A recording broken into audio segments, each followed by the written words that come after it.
इस्लामाबाद का गोल्डरा शरीफ railway station, जहां तारीख, तहजीब और इंसानी कहानियां एक साथ जुड़ती हैं।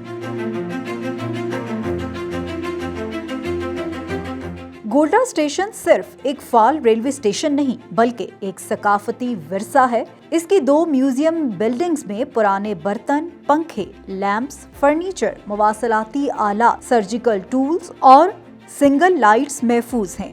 सबसे खास रॉयल सलोन है, वो डब्बा जिसमें लॉर्ड माउंट बेटन ने सफर किया था। म्यूजियम के बाहर लटकी पुरानी घड़ी आज भी वक्त के सफर की खामोश गवाह है। लेकिन असल हुस्न इस जगह का इंसानी पहलू है। टिकट घर के सामने कितारें, बच्चे जो पहली बार ट्रेन देखकर खुशी से झूम उठते हैं, नौजवान जो कैमरों में ये लम्हे महफूज करते हैं, दरमियानी उम्र के मुसाफिर जो सुकून और सहूलत की तलाश में हैं, और बुजुर्ग जिनके चेहरों पर पुराने वक्तों की झलक नजर आती है। ये सब मिलकर इस स्टेशन को सिर्फ एक गुजरगाह नहीं, बल्कि एक जीती जागती सकाफती तस्वीर बना देते हैं। पाकिस्तान रेलवे की तारीख 1861 में कराची से कोटरी तक पहले ट्रैक से शुरू हुई, फिर ये सफर पूरे खित्ते में फैलता गया।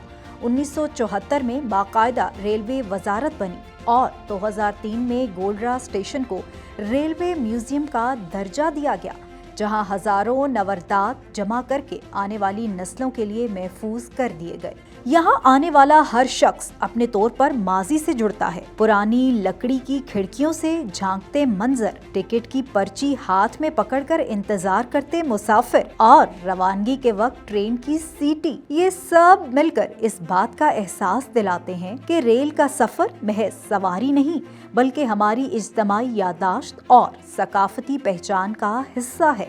गोल्डरा रेलवे स्टेशन आज भी एक जिंदा म्यूजियम है, जहां तारीख चलती भी है और चलती ट्रेन के साथ मुस्कुराहटें और यादें भी आगे बढ़ती हैं।